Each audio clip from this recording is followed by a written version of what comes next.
Hello everyone, welcome back to my channel. आज हम start करेंगे क्लास 11th बायोलॉजी का chapter cell the unit of life में एक और नया टॉपिक। और आज का जो हमारा टॉपिक है वो है यूकैरियोटिक सेल। पिछले लेक्चर में हमने देखा था कि प्रोकैरियोटिक सेल क्या है, उसके कैरेक्टरिस्टिक्स क्या क्या हैं और स्ट्रक्चर क्या है, और साथ ही साथ हमने उसका डायग्राम भी एक्सप्लेन किया था। तो चलिए स्टार्ट करते हैं आज का लेक्चर, यूकैरियोटिक सेल। जैसे कि हमने देखा था कि दो टाइप के सेल हैं, पहला प्रोकैरियोटिक है और दूसरा यूकैरियोटिक सेल है। तो यूकैरियोटिक सेल में सबसे पहले हम इसके फीचर्स देखेंगे, यानी कि कैरेक्टरिस्टिक्स देखेंगे कि क्या क्या है। अब जो यूकैरियोटिक सेल होता है, इसमें क्या होता है कि न्यूक्लियस जो रहता है इनके अंदर प्रेजेंट, वो एक न्यूक्लियर मेम्ब्रेन से चारों तरफ से इनक्लोज रहता है।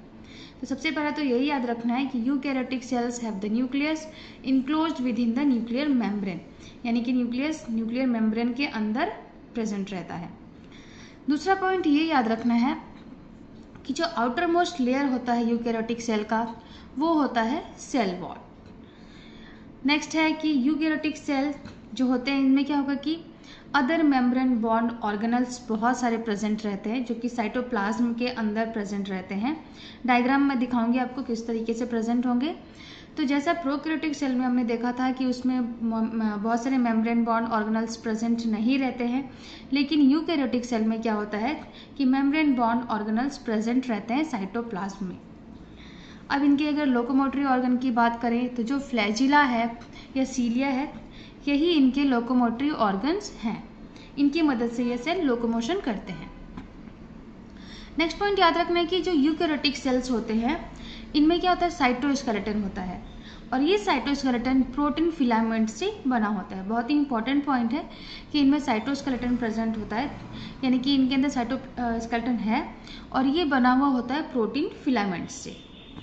अब जो यूकैरियोटिक सेल्स हैं, इनमें डिवीज़न किस तरीके से होगा, कौन से प्रोसेस से डिवीज़न होता है, तो सेल जो डिवीज़न होता है इसमें वो माइटोसिस के प्रोसेस से होता है।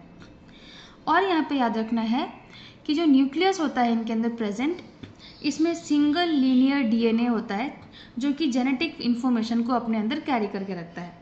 तो जेनेटिक इन्फॉर्मेशन कौन कैरी करता है, यहाँ पे इनके अंदर लीनियर डीएनए प्रेजेंट है जो कि सिंगल है, और न्यूक्लियस के अंदर ये डीएनए प्रेजेंट रहता है। तो ये चीज़ आपको यहाँ पे याद रखना है। तो चलिए कुछ और पॉइंट्स देख लेते हैं और साथ ही साथ डायग्राम भी देखेंगे हम। तो नेक्स्ट पॉइंट ये है कि जो यूकैरियोटिक सेल्स हैं, इसमें कौन कौन से ऑर्गेनिजम्स इंक्लूड हैं। तो जितने भी प्रोटिस्ट्स हैं, जो प्लांट्स हैं, एनिमल्स हैं या फंगाई हैं, ये सारे के सारे जो ग्रुप हैं वो यूकैरियोटिक सेल्स में ही आते हैं।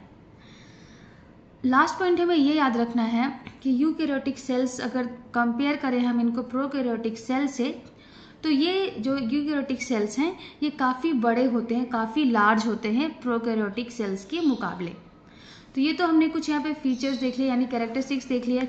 अब हम देखेंगे इसका स्ट्रक्चर और यानी कि डायग्राम भी देखेंगे।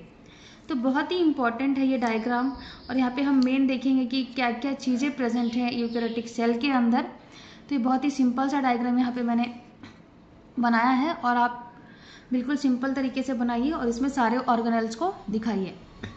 तो सबसे पहले हम देख रहे हैं कि ये येलो कलर का एक आउटर है वॉल, जो कि है प्लाज्मा मेम्ब्रेन। एक एक करके पार्ट्स देख लेते हैं। तो सबसे पहले हम देखेंगे कि साइटोप्लाज्म क्या है। तो ये लाइट शेडेड जो ग्रीन कलर का दिख रहा है, ये पूरा साइटोप्लाज्म है, और इसी साइटोप्लाज्म के अंदर ये सारे जो ऑर्गेनल्स हैं ये प्रेजेंट हैं। तो ये प्लाज्मा मेम्ब्रेन हो गया, ये साइटोप्लाज्म हो गया। अब इसके अंदर प्रेजेंट है वैक्यूल। नेक्स्ट ये जो लाइट पिंक कलर का दिख रहा है वो है लाइजोसोम, और यहाँ पे जो ये स्ट्रक्चर दिख रहा है वो है माइटोकॉन्ड्रिया। दूसरी तरफ अगर हम देखें तो बहुत सारे पार्ट्स इधर भी प्रेजेंट हैं। यहाँ पे सबसे नीचे की तरफ ये जो डार्क पिंक कलर का दिख रहा है वो है गोल्गी एपरेटस, और ये हम देखेंगे कि न्यूक्लियस प्रेजेंट है, और इस न्यूक्लियस के अंदर क्या है, न्यूक्लियोलस और ये क्रोमेटिन। ये क्रोमेटिन है और यहाँ पे न्यूक्लियोलस प्रेजेंट है, और ये है न्यूक्लियस।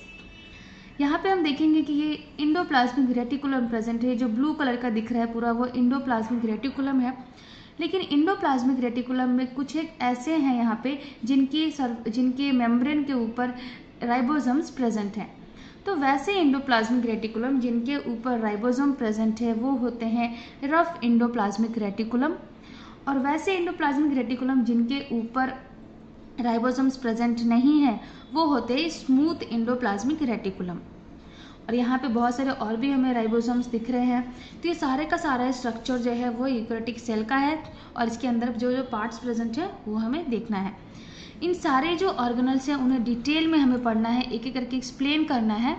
तो यहाँ पे बस इतना याद रखिए आप कि जो ऑर्गेनल्स एक टिपिकल यूकेरियोटिक सेल्स में होते हैं वो क्या क्या हैं। प्लाज्मा मेम्ब्रेन हो गया, वॉक्यूल, लाइसोसोम, साइटोप्लाज्म हो गया, माइटोकॉन्ड्रिया, राइबोसोम हो गया, एंडोप्लाज्मिक रेटिकुलम हो गया जिसमें कि स्मूथ और रफ दोनों आएंगे, न्यूक्लियस प्रेजेंट होता है, न्यूक्लियोलस होता है और गोल्गी एपेरेटस होता है। तो ये सारे ऑर्गेनल्स हैं जो यूकेरियोटिक सेल्स में प्रेजेंट है और हमें इन्हें एक एक करके डिटेल्स में एक्सप्लेन करना है। तो ये सारे एक एक करके डिटेल्स में एक्सप्लेन में 1 बाय 1 करूँगी, अलग से लेक्चर्स बनाऊंगी इनके लिए। आज का जो लेक्चर है वो था फीचर यानी कैरेक्टरिस्टिक्स देखने के लिए और यहाँ पे एक डायग्राम जो है वो देखने के लिए। इंपॉर्टेंट डायग्राम है, आपको बिल्कुल याद रखना है इसके पार्ट्स। तो उम्मीद है आपको जो आज का लेक्चर है यूकेरियोटिक सेल के बारे में अच्छी तरीके से समझ में आया होगा। और अगर आपको मेरे लेक्चर्स पसंद आ रहे हैं, मेरे नोट्स समझ में आते हैं, तो मेरे चैनल को सब्सक्राइब कीजिए, वीडियोज़ को लाइक कीजिए और ज़्यादा से ज़्यादा शेयर कीजिए।